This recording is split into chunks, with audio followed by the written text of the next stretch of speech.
Au nom du Père et du Fils et du Saint-Esprit, ainsi soit-il.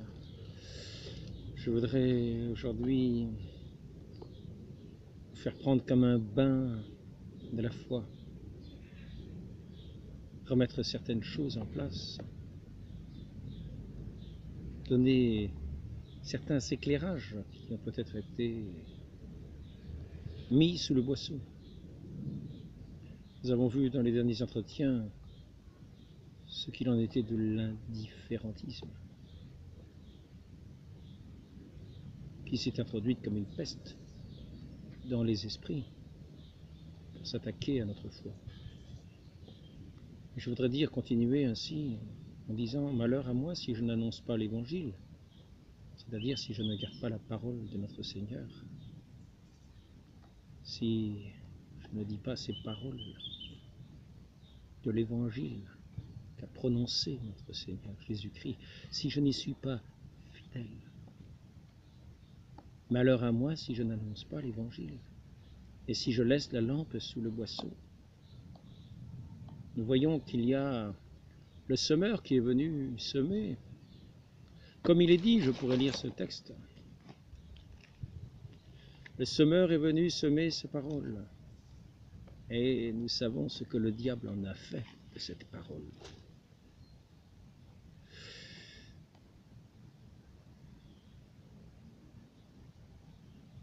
Nous, maintenant que nous avons abandonné le monde, nous n'avons plus rien d'autre à faire que nous appliquer à suivre la volonté du Seigneur et à lui plaire. Prenons bien garde, ne soyons pas dans cette terre du chemin caillouteuse, envahie de ronces, dont le Seigneur parle dans l'Évangile. Ce qui tombe le long du chemin et qui est foulé aux pieds représente ceux qui entendent la parole et ne la comprennent pas. Et aussitôt le diable vient s'emparer de ce qui a été semé dans leur cœur, et il enlève de leur cœur la parole de Dieu, pour qu'ils ne puissent croire et être sauvés. Ce qui tombe sur la terre caillouteuse représente ceux qui entendent la parole et la reçoivent aussitôt avec joie. Mais que viennent tribulations, persécutions à cause de cette parole, ils succombent aussitôt. Il n'y a pas de racine en eux. Mais ils sont inconstants, car ils ne croient que pour un moment. Et à l'heure de l'épreuve, ils font défection. La fidélité à la parole du Christ. Ce qui tombe dans les épines représente ceux qui entendent la parole de Dieu, mais les soucis et les tracas de ce siècle, la séduction trompeuse des richesses, toutes les autres convoitises entrent dans leur cœur, étouffent la parole qui ne peut porter de fruits. Ce qui est semé dans la bonne terre représente ceux qui, dans un cœur noble et généreux, entendent la parole, la comprennent et la gardent. Par leur constance, portent du fruit. Voilà pourquoi, tous les frères, c'est ici un passage de la règle de saint François qui reprend ce passage de l'Évangile. C'est pourquoi, voilà pourquoi nous, les frères, laissons, comme dit le Seigneur, les morts ensevelir leurs morts, ceux qui n'entendent pas la parole pour en vivre, qui sont ensevelis sous les séductions du monde. Ainsi, malheur à moi si je n'annonce pas l'Évangile, si je ne suis pas fidèle à la parole de notre Seigneur pour la dire. Car c'est cette parole de vie, cette parole sur laquelle il a fondé son Église. Pourquoi entendez-vous ce que je dis et ne le mettez-vous pas en pratique?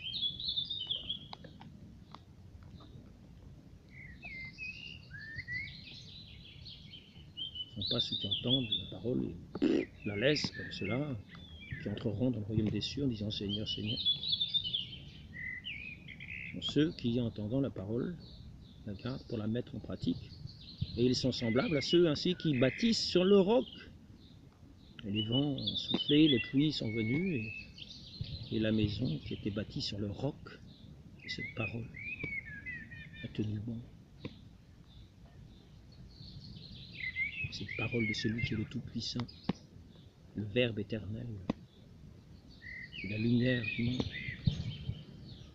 Alors que ceux qui entendent la parole et ne la mettent pas en pratique ont bâti sur le sable.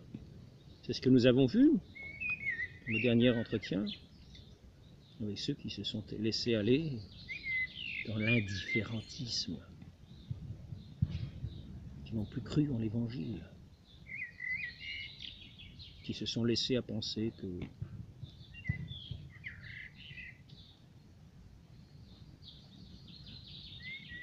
chacun dans son domaine avait sa raison, sa foi, son propre évangile de vie, que tout était bon, que tout était égal. Ce n'est pas ce que notre Seigneur nous enseigne. Mais je voudrais aujourd'hui, quand j'ai dit prendre un bain de la foi, c'est nous ramener pour entendre, d'ailleurs, pour témoigner. Celui qui croit au Fils de Dieu a le témoignage de Dieu en lui-même. Celui qui croit au Fils de Dieu et donc qui garde sa parole, qui croit en sa parole et qui la garde, a le témoignage de Dieu en lui-même. Et c'est la chose importante.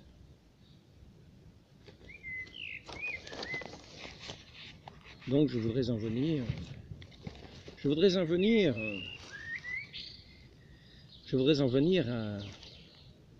à prendre ce bain de la foi, et nous aider à retrouver ce que c'est que ce bain de la foi que nous avons eu tendance à oublier un peu, à perdre un peu.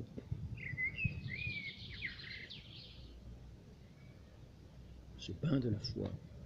Nous commençons par dire « je crois en Dieu ». Et ce matin, je voyais encore ce que signifiait ce mot « je crois en Dieu ». Aujourd'hui, j'ai pris beaucoup de notes et j'espère ne pas trop m'y perdre parce qu'il n'y en a plus beaucoup, mais elles sont assez bien regroupées.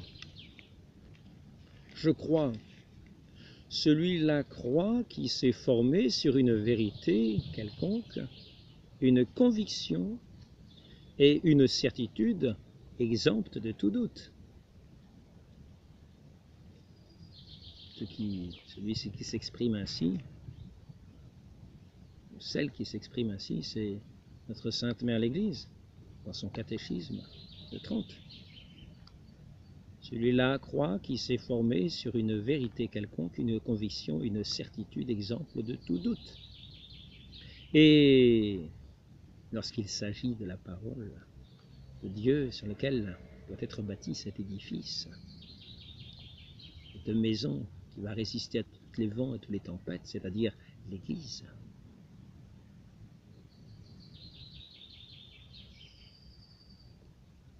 qui prend la parole de Dieu au sérieux, et qui n'a aucun doute sur elle, et qui bâtit fermement, sur lequel notre Seigneur bâtit son Église, sur ce roc ferme de sa parole, dans laquelle nous ne mettons aucun doute, quelle ne sera pas la témérité, ou plutôt la folie, de celui qui, entendant la voix de Dieu lui-même, osera lui demander les preuves de la céleste doctrine du salut. Il faut donc faire notre acte de foi, non seulement sans aucun doute, mais encore sans chercher la démonstration. Bon, maintenant je voudrais en venir, pour ce bain de régénération, à une parole dans laquelle finalement plus personne n'a l'air de croire. Plus grand monde a l'air de croire. Et c'est pourtant une parole qui est reprise dans l'Église depuis les origines, qui sert de fondement à ce qu'est la définition de l'Église.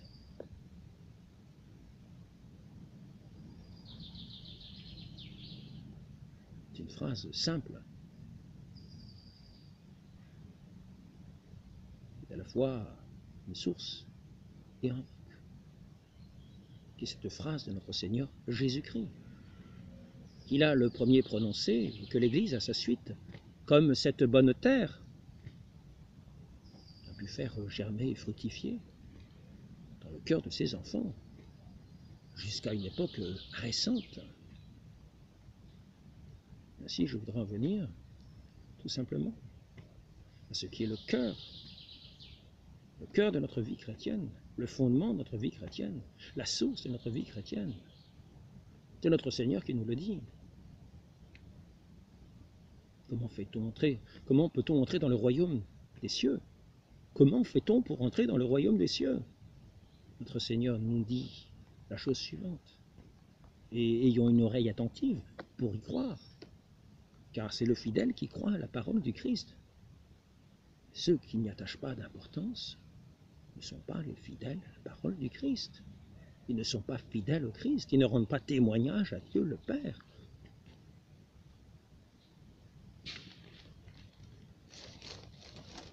Celui qui croit au Fils et à sa parole a le témoignage de Dieu en lui-même. Celui qui ne croit pas n'a pas le témoignage de Dieu en lui-même. Faisons bien attention à ces saintes paroles sorties de la bouche de notre Seigneur lui-même.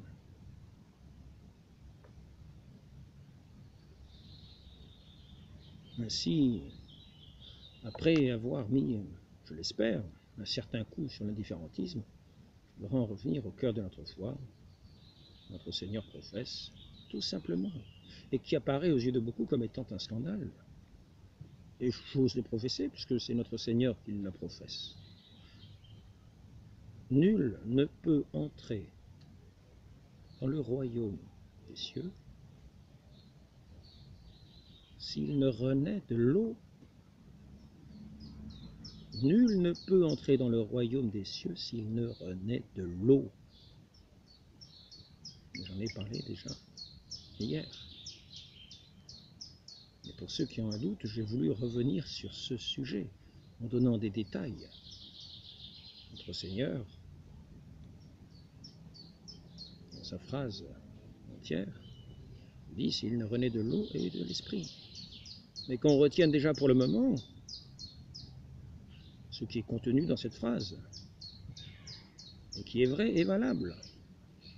Nul, personne ne peut entrer dans le royaume des cieux s'il ne renaît de l'eau. Avons-nous bien entendu cette phrase? Fait-elle quelques difficultés à nos oreilles, peut-être malentendantes ou mal bouchées? Cette parole que ce semeur de la parole, cette parole de vie à semer pour que nous bâtissions nos vies dessus, est-elle passée à côté de nos oreilles? Elle n'est pas passée à côté des oreilles de l'Église, puisque l'Église la cite à tout bout de champ dans toutes ses définitions. Dès qu'il s'agit de parler de ce bain de régénérescence, dès qu'il s'agit de parler de cette entrée du royaume, le baptême, il est dit, est la porte. La porte. Le baptême,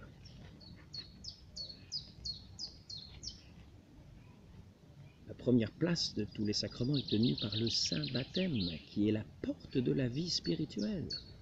Le baptême est la porte de la vie spirituelle. Je ne vais pas faire des développements ni des controverses diverses. Simplement, je dis ce que notre Seigneur dit.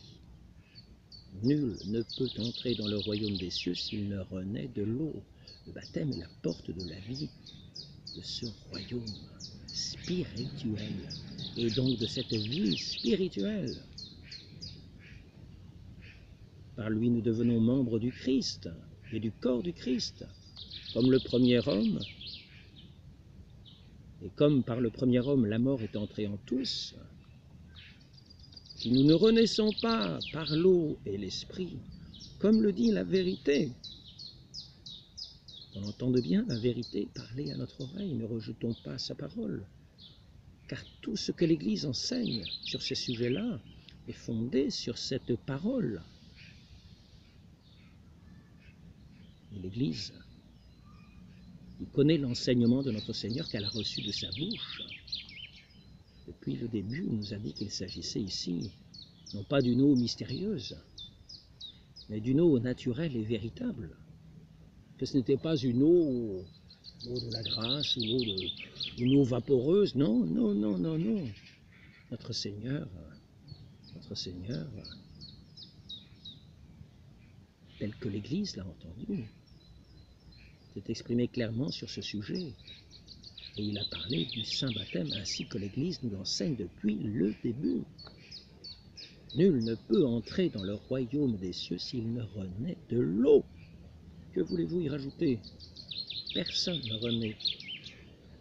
Personne ne peut entrer dans ce royaume des cieux s'il ne renaît de cette eau sainte et salutaire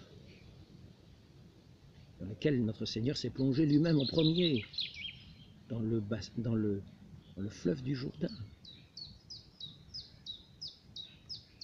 Parce qu'il a été baptisé par saint Jean-Baptiste et qu'il a envoyé ensuite, après sa résurrection, tous ses apôtres dans le monde entier pour baptiser, annoncer la parole, parce que c'est la conséquence pour être baptisé, pour donner le désir du baptême. Il faut communiquer cette foi divine, cette foi catholique, cette connaissance de notre Seigneur Jésus-Christ, qui nous invite au baptême. Il ne s'agit pas de plonger les gens de force, non, il faut connaître ce que notre Seigneur nous a enseigné à pratiquer. Et lorsque nous avons connaissance des choses de la foi, nous avons connaissance qu'il faut être baptisé. Et que c'est un impératif. Et je tiens à dire, je ne parle pas de moi-même. Ce n'est pas moi qui invente ceci. Cela ne souffre nulle exception. Est-il dit partout? Si vous prenez le catéchisme de Saint-Pie, je vous ai fait référence, est-il nécessaire d'être baptisé pour être sauvé? Il est absolument nécessaire d'être baptisé pour être sauvé. Parce que quoi? Parce que notre Seigneur nous a dit que nul ne pouvait entrer dans le royaume de Dieu, le royaume des cieux, s'il ne renaissait de l'eau. Et ainsi, cette phrase qui est dite dans ce catéchisme de Saint-Pie ne dit pas autre chose. Quand on dit personne, ça veut dire une nécessité absolue, aucune exception. C'est une nécessité absolue. Donc il y a la nécessité absolue d'être baptisé, ainsi que l'enseigne ce catéchisme. C'est la parole de l'Église, c'est l'enseignement de l'Église, toujours basé, toujours bâti sur cette unique parole. Donc je veux bien qu'il y en ait qui cherchent des équilibres, en disant oui, il ne faut pas être trop dur, il ne faut pas être ceci, oui, il y en a qui ouvrent la porte tout large, etc. Mais écoutons notre Seigneur. Écoutons ce que dit celui qui est la lumière du monde, qui est venu éclairer ces intelligences qui étaient dans les ténèbres de l'ignorance. Et je m'adresse ici à ceux qui sont encore dans les ténèbres de l'ignorance, quels qu'ils soient. Écoutez cette parole et recevez-la. Si vous ne la recevez pas, c'est que la disposition que vous avez à l'écoute du Fils unique de Dieu n'est pas celle qu'il convient d'avoir pour porter le témoignage de Dieu en soi-même. Celui qui croit au Fils de Dieu, et donc en sa parole, a le témoignage de Dieu en lui-même. Ne cherchons pas midi à 14 heures. Toute l'Église a toujours témoigné de cette parole de l'Évangile que ce semeur est venu semer et sur laquelle notre Seigneur bâtit son Église. Sur cette parole, sur ces paroles de l'Évangile auxquelles nous accordons notre foi, sur laquelle il bâtit comme sur un roc inébranlable son Église. Pour ma part, je suis bâti sur cette parole de notre Seigneur, quelle qu'elle soit, sur cette parole de notre Seigneur. Et ainsi bâti, ainsi établi fermement, et la gardant par amour pour notre Dieu, je suis fermement établi sur ce roc. Notre Seigneur peut établir sa maison, qui ne sera pas emportée à tout vent. Il y a eu bien des vents de contradiction, mais gardons-nous-en la fidélité à notre Dieu. La parole est simple. Qui aura honte de lui? Qui aura honte de la professer, cette parole sainte? Ne cherchons pas des quantités d'arguments pour dire ce que notre Seigneur nous a dit clairement à son Église, et que l'Église n'a cessé de répéter au cours des temps. Donc, je voudrais maintenant montrer comment l'Église a considéré cette parole, comment l'Église a interprété cette parole, c'est-à-dire non pas à interpréter, mais à toujours enseigner, comment l'Église a enseigné le sens précis de cette parole, ce sens qui avait été communiqué par notre Seigneur lui-même. C'est ainsi que nous recevons la tradition, c'est ainsi que nous avons l'interprétation des Écritures, et l'Église n'a pas interprété autrement cette parole qui pourrait paraître mystérieuse. Nul n'entrera dans le royaume des cieux s'il ne renaît de l'eau. De quelle eau s'agit-il? Les premiers temps où je lisais cette parole, je ne savais pas qu'il s'agissait du baptême. Je me disais, c'est une eau mystérieuse, peut-être l'eau de la grâce. Non, il nous est dit d'ailleurs dans un dogme que cette eau est de l'eau vraie et naturelle. Et que ceux qui penseraient que c'est une métaphore, ceux-là sont anathèmes. Et il ne s'agit pas simplement de parler d'un baptême. Si nous parlons de baptême, c'est parce qu'il s'agit de renaître de l'eau. Notre Seigneur ne dit pas le baptême, il ne parle pas d'un baptême. À ce sujet-là, il ne parle pas du baptême, il dit celui qui ne renaît pas de l'eau parce qu'on est plongé dans l'eau. Et le mot plongé, c'est le mot baptême. Baptême veut dire plonger. Ne cherchons pas des choses mystérieuses. Maintenant, voyons comment l'Église a parlé et a tenu en considération comme un témoin fidèle qui porte le témoignage de son Père dans son sein, en étant fidèle à la parole du Christ. Cette parole inébranlable. Si nous voulons renoncer à cette parole, il nous faudra renoncer à notre Seigneur Jésus-Christ.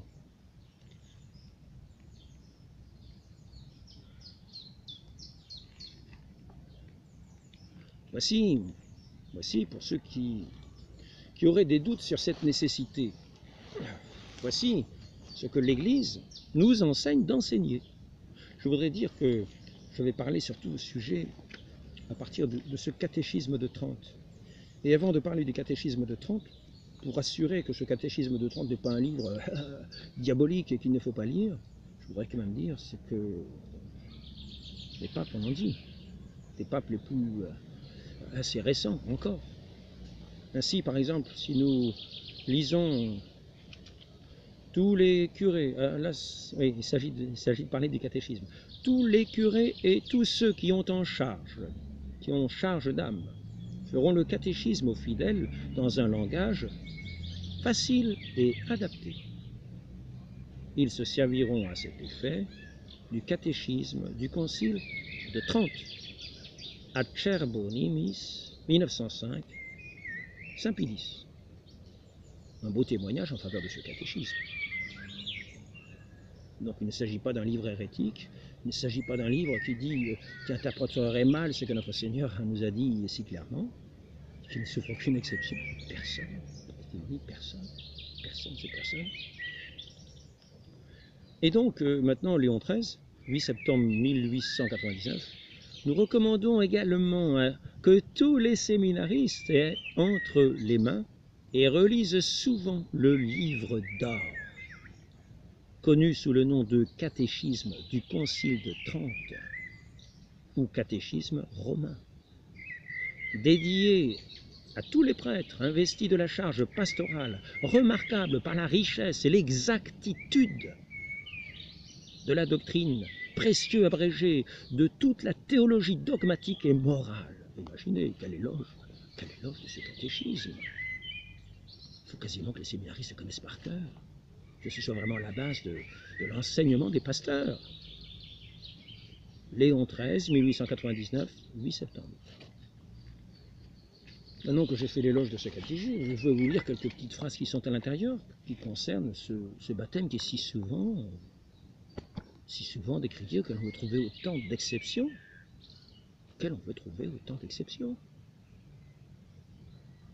Nous allons voir nous allons voir ce que ce catéchisme nous dit de dire, ce que l'Église, dans ce catéchisme, à tous les séminaristes, à tous les prêtres qui ont charge d'âme, disent d'enseigner. Ce que l'Église, par ce catéchisme, disent à ceux qui ont charge d'enseigner ce qu'il faut enseigner. Ben, écoutons-le, écoutons-le, écoutons-le, et sachons ce que l'Église nous dit d'enseigner. Et voyons si ceux qui disent ces choses-là sont des hérétiques.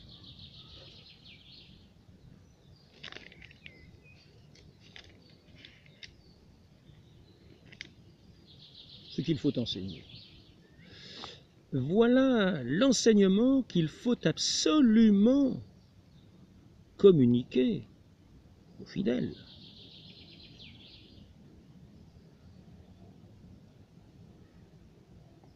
Il ne s'agit pas de dire qu'on peut le communiquer. Il s'agit, voici ce qu'il faut absolument communiquer aux fidèles, je tiens à vous souligner. C'est que le sacrement du baptême est absolument nécessaire au salut. Il s'agit bien du sacrement du baptême, avec l'eau, sans laquelle personne n'entre dans le royaume des cieux. Bon, je reprends parce que, à force de faire un commentaire, on va oublier la phrase. Voici l'enseignement qu'il faut absolument communiquer aux fidèles. Donc c'est ce qu'il faut enseigner aux fidèles, absolument. Qu'ils aient connaissance de cela, et non pas du contraire. Et sachons qui est catholique. C'est que le sacrement du baptême est absolument nécessaire au salut, ainsi que l'entendait l'ensemble des auteurs ecclésiastiques par toute l'Église. Par toute l'Église, donc dans tout le temps. Parce que l'Église est une, à la fois dans l'espace et dans le temps. Voilà ce qu'il est dit au pasteur d'enseigner. Voilà ce qu'il est dit qu'il faut enseigner. Que le sacrement du baptême est absolument nécessaire au salut. D'ailleurs, c'est ce qu'enseigne le catéchisme de Saint-Pédis. Maintenant, que dit encore ce catéchisme à un autre endroit? Mais les pasteurs traitant le même sujet enseigneront avant tout, en priorité, avant tout. Il ne s'agit pas de dire qu'ils peuvent le faire sans être hérétiques, non, il s'agit qu'ils l'annoncent avant tout. C'est-à-dire presque absolument, quoi. Ça revient, c'est presque un équivalent du mot absolu, quoi. Mais les pasteurs traitant le même sujet enseigneront avant tout aux fidèles que le sacrement étant absolument nécessaire. Il n'y a pas de condition, c'est absolument nécessaire, parce que personne ne peut entrer dans le royaume des cieux sans l'eau. Le sacrement étant absolument nécessaire à tous, sans aucune exception, pour obtenir la vie éternelle. Rien n'était plus indiqué ni plus convenable que l'eau, pour en devenir la matière, qui se trouve partout et que l'on peut se procurer si facilement. Car il est vrai que là où il n'y a pas d'eau, il n'y a pas non plus d'humanité, ni même de bêtes. Pour vivre, nous avons besoin d'eau. Donc nous vivons près des points d'eau. Alors maintenant, dis donc, c'est quand même incroyable, qu'est-ce qu'il nous raconte celui-là? Mais c'est un hérétique qui dit ça, quoi. Non, c'est le catéchisme qui est très précis dogmatiquement en théologie morale et théologie, et qu'il faut que les pasteurs enseignent, que les séminaristes apprennent par cœur. C'est ça qu'ils doivent apprendre, c'est ça qu'ils doivent enseigner. Mais qui enseigne le contraire aujourd'hui? Qui sont ceux qui enseignent le contraire, qui se permettent d'enseigner le contraire? Comment se fait-il qu'on se pose la question de savoir si quelqu'un qui enseigne cela est hérétique aujourd'hui? Je pose la question. Il faut quand même éclaircir la situation. Et tout ça parce que notre Seigneur bâtit son Église sur la foi en sa parole. Et que sa parole, c'est que, je le répète, vous le saurez peut-être à la fin de la vidéo, nul ne peut entrer dans le royaume des cieux s'il ne renaît de l'eau. Il n'y a pas que l'eau, c'est l'esprit. Mais nul ne peut entrer dans le royaume des cieux s'il ne renaît de l'eau. Vous pouvez arrêter la phrase là si vous voulez, et en faire une deuxième après. Et dire que nul ne peut entrer dans le royaume des cieux s'il ne renaît de l'esprit. Parce que c'est c'est en plus. Donc soyons prudents dans nos accusations. Sachons soutenir ceux qui professent ce qu'il faut professer. N'ayons pas peur. N'ayez pas peur, nous a dit quelqu'un dans les années 80 en venant en France. N'ayez pas peur. N'ayez pas peur de professer la parole du Christ, même si c'est contre vents et marées. C'est la parole de notre Seigneur, c'est la parole de l'Église, c'est la parole qu'il faut enseigner. C'est marqué dans ce catéchisme du Concile de Trente, ce livre d'or, ce trésor, comment est-il écrit? Ce trésor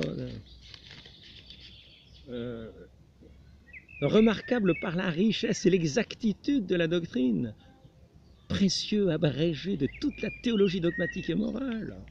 Bon, encore un petit plus pour confirmer nos frères dans la foi. Mais ce qu'il est absolument nécessaire de ne pas leur laisser ignorer, c'est que notre Seigneur a fait à tous les hommes une loi de se faire baptiser, loi si rigoureuse que ceux qui ne seraient pas régénérés par ce sacrement ne viendraient au monde que pour leur malheur et leur perte éternelle. Qu'est-ce que l'Église nous dit d'enseigner? Mais ce qu'il est absolument nécessaire de ne pas leur laisser ignorer, c'est absolument nécessaire de ne pas leur laisser ignorer. C'est ce qu'il faut enseigner, c'est ce qu'il faut enseigner. Pourquoi certains enseignent au contraire qu'il n'y a pas de nécessité, que ce n'est pas absolument nécessaire, que si on dit ce jeu-là, on est quasiment hérétique, quoi. Ou bien alors ils vont vous dire que c'est nécessaire mais qu'on peut faire autrement. Notre Seigneur ne dit pas qu'on peut faire autrement. Il dit nul ne peut entrer. Et c'est pour ça que sont tous ces textes. C'est pour ça que tous ces textes montrent la nécessité, parce que dans la phrase de notre Seigneur, il n'y a aucune exception. Et l'Église, dès le début, nous a enseigné cela. C'est pour ça que d'âge en âge, même s'il y a des contradictions qui sont apportées, d'âge en âge, ces phrases-là sont là. C'est ces phrases qui portent le témoignage. Hein. Celui qui croit au Fils de Dieu a le témoignage de Dieu en lui-même. Donc ces phrases-là portent ce témoignage de Dieu.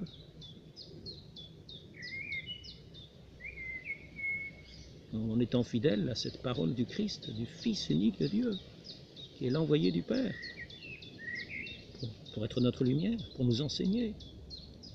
Mais ce qu'il est absolument nécessaire de ne pas leur laisser ignorer, c'est que notre Seigneur a fait à tous les hommes une loi de se faire baptiser, loi si rigoureuse que ceux qui ne seraient pas régénérés par ce sacrement ne viendraient au monde que pour leur malheur et leur perte éternelle.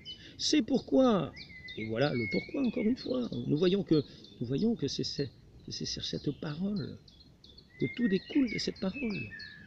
De la même manière, la connaissance de la foi va aussi découler en partie de cette parole, parce que pour se faire baptiser, il faut bien avoir des connaissances et avoir le désir de se faire baptiser, ayant eu ces connaissances. Si on nous dit que pour être sauvé, il faut être baptisé, là, je vais vous dire, vous allez avoir le désir d'être baptisé, quoi, hein, et de connaître notre Seigneur Jésus-Christ, puisque c'est sa connaissance qui est la vie éternelle. Donc vous avez tout, quoi, vous avez tout là. Mais alors, je continue. C'est pourquoi les pasteurs ne sauraient trop expliquer ces paroles de l'Évangile si quelqu'un n'est pas régénéré par l'eau et l'esprit. Il ne peut entrer dans le royaume des cieux. Mais je préfère limiter à l'eau parce qu'il y a certains qui sont allergiques à l'eau. Apparemment, ils font des crises, ils attrapent des boutons dès qu'ils touchent l'eau, dès qu'il est question de l'eau. Pourtant, notre Seigneur nous fait plonger dans l'eau pour notre bienfait, notre régénération. Donc je ne vais pas rester non plus à parler une heure. J'espère que vous avez pris un petit bain de jouvence et voir où faut-il placer les choses importantes.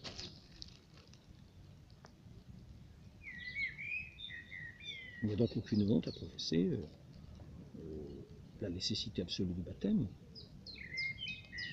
dans le bain de régénérescence, dans l'eau, puisque c'est ce que l'Église, dans ce catéchisme de Trente qui est la référence pour tous ceux qui ont à faire le catéchisme, enseigne de professer. Qui ira attaquer ceux qui professent de telles choses? Ils n'ont qu'à attaquer l'Église qui demande de les enseigner. Ils n'ont qu'à attaquer notre Seigneur Jésus-Christ qui le professe lui-même. Parce qu'en fait, ce que dit notre Seigneur, ce n'est pas autre chose que tout ce qui est dit là. Ce sont simplement des développements. Tandis qu'il est absolument nécessaire, parce que personne n'entre dans ce royaume qui n'est pas régénéré dans l'eau. Loi si rigoureuse ceux qui ne seraient pas régénérés par ce sacrement reviendraient. Voilà. C'est exactement la phrase de notre Seigneur, mais qui est simplement développée. Et l'Église ne fait pas autre chose que développer cette parole de notre Seigneur pour la faire comprendre. Et l'Église nous dit dans un certain dogme que ce n'est pas une métaphore, ce n'est pas une eau métaphorique, c'est de l'eau vraie et naturelle, elle le précise. Tout est très bien fait, c'est la porte de la vie spirituelle. Le baptême est la porte de la vie spirituelle pour cette pauvre humanité qui est morte à la suite d'Adam, et qui ainsi régénérée devient vivante et capable d'actes d'amour. Maintenant, pour ce qui est de la foi, de la nécessité de la foi, parce qu'après ça, il y a la nécessité de la foi, c'est croyez et soyez baptisés. C'est ce que nous dit notre Seigneur, c'est ce que dit notre Seigneur. Ceux qui croiront et seront baptisés seront sauvés. Nécessité de la foi. Parce que si nous n'avons pas ces connaissances-là, nous n'irons pas demander le baptême, qui est pourtant nécessaire. Donc, nécessité de la connaissance de la foi catholique. Et là, nous avons encore un développement, mais c'est quasiment une conséquence. Quasiment une conséquence. Tout se tient sur ce roc solide de la foi. Sur ce roc solide de la foi en la parole de notre Seigneur. Qui ira attaquer la parole de notre Seigneur? Qui ira attaquer ce roc indestructible? Sinon ceux qui s'attaquent directement à l'Église. Attention à ce que nous disons, attention à ce que nous professons. Alors, avant d'aborder ce sujet-là, je voudrais dire, dans le catéchisme de Trente, il est question de l'accident, je l'ai déjà abordé hier. Mais vous remarquerez que la formulation est faite sous condition. Si quelqu'un a un accident, qu'il a le désir d'être baptisé, etc., s'il a un accident, moi je reprendrai l'image que je reprendrai hier. Si vous mettez un mort sur une ligne de départ, et s'il gagne le 4 fois à 100 mètres, ben, il aura la médaille d'or. Mais pour ce qui est d'un accident, pour ma part, je ne nie pas cette phrase-là. Je dis simplement que la providence de Dieu conduit toute chose à bonne fin. Que notre Seigneur nous fait un enseignement de sa sainte providence, et que dans cette sainte providence, même les accidents sont de sa providence. Donc s'il y a un accident, bah, je ne contredis pas du tout cette phrase-là. Je ne la contredis pas plus qu'en disant, si un mort à une ligne de départ gagne le 110 mètres haies ou le 4 fois 100 mètres, eh ben, il aura la médaille d'or. Ah oui, ah oui. Et les choses que je ferai remarquer, c'est que ce n'est pas impossible. Car nous avons vu des résurrections. Donc, voilà. Alors, il faut veiller spécialement à ce que les fidèles, eux-mêmes, il faut veiller. C'est encore ce qu'il faut enseigner. Et là, ce n'est plus le catéchisme de Trente. Là, nous en sommes à Notice Nobiscum, Pie IX, 1849. Il faut veiller spécialement à ce que les fidèles eux-mêmes aient profondément gravé dans l'esprit le dogme de notre sainte religion sur la nécessité de la foi catholique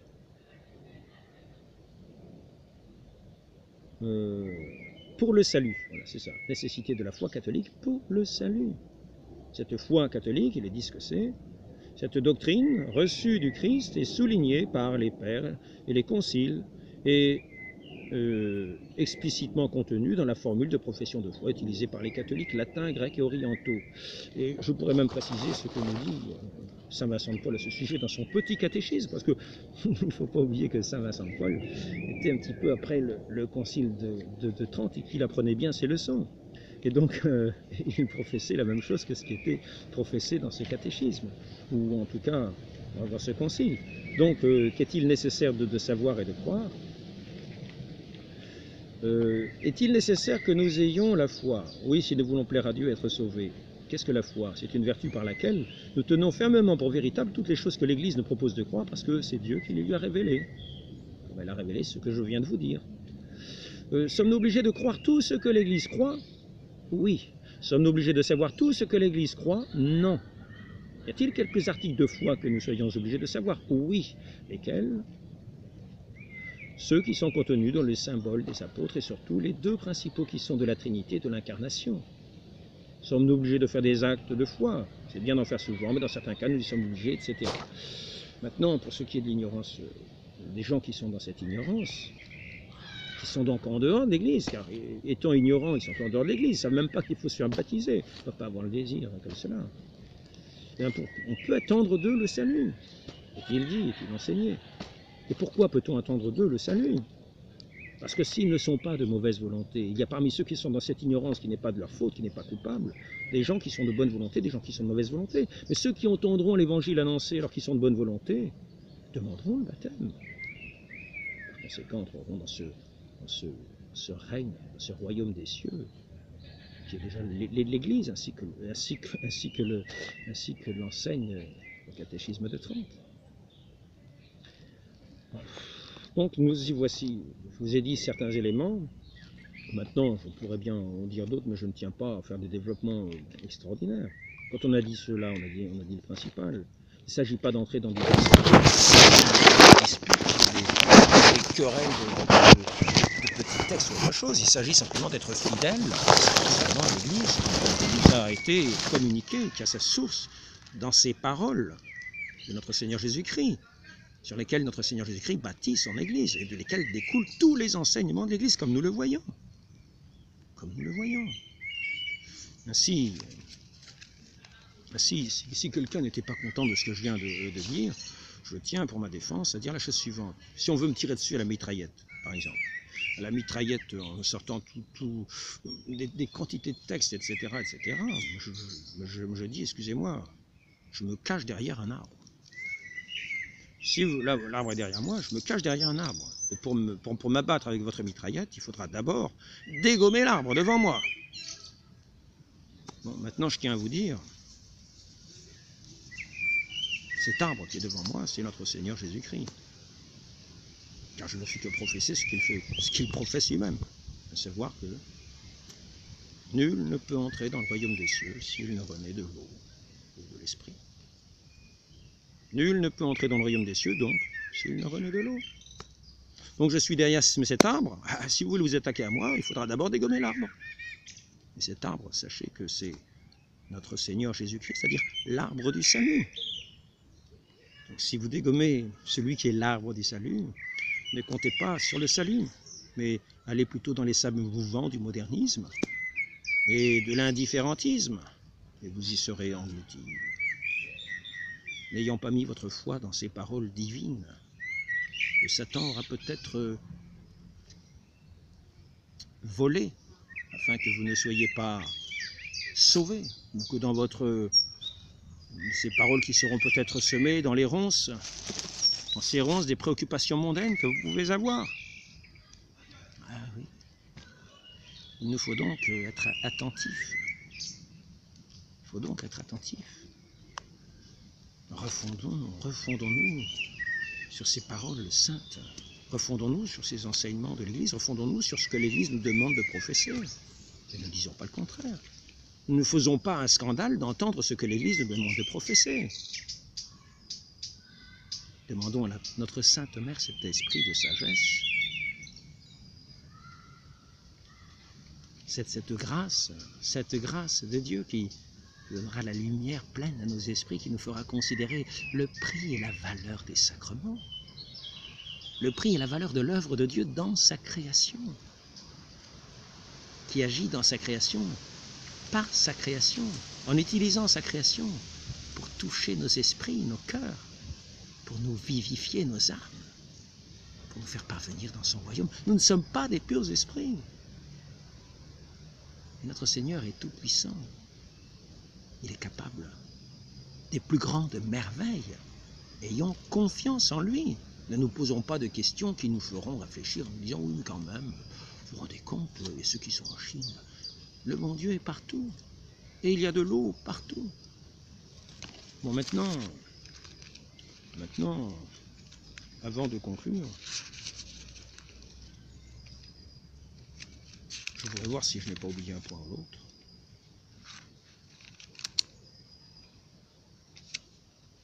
Pour continuer, je ne veux pas souligner des quantités d'arguments parce que je ne tiens pas à en faire une compétition d'arguments.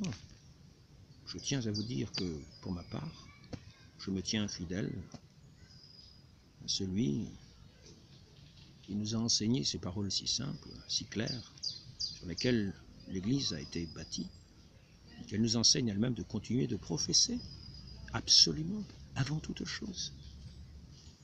Il y a même une phrase où j'ai vu 2 fois absolument. Ici, voilà l'enseignement qu'il faut absolument communiquer aux fidèles, c'est que le sacrement du baptême est absolument nécessaire au salut, ainsi que l'entendait l'ensemble des auteurs ecclésiastiques par toute l'Église. 2 fois le mot absolument dans une phrase. Alors après ça, si vous ne l'utilisez qu'une seule fois, vous ne serez pas des extrémistes. Vous serez des gens modérés. Mais de vérité néanmoins. C'est ce que je vous invite à faire. La vérité peut nous amener bien des contradictions, mais c'est elle qui est solide. C'est elle qui porte témoignage de Dieu. Je vous invite à y être fidèle, à renouveler vos vies spirituellement et à voir l'importance de ce témoignage de la parole de notre Seigneur, afin que cet évangile soit connu par la terre entière et qu'effectivement le monde entier puisse être baptisé. Demandons cette grâce à la très sainte Vierge Marie d'être fidèle à son Fils, de porter en nous, en étant fidèle à la parole de son Fils, le témoignage du Père éternel elle-même, qui a porté ce témoignage en elle en portant directement en son sein très pur et très chaste ce divin Verbe éternel du Père. Ainsi soit-il. Au nom du Père et du Fils et du Saint-Esprit, ainsi soit-il.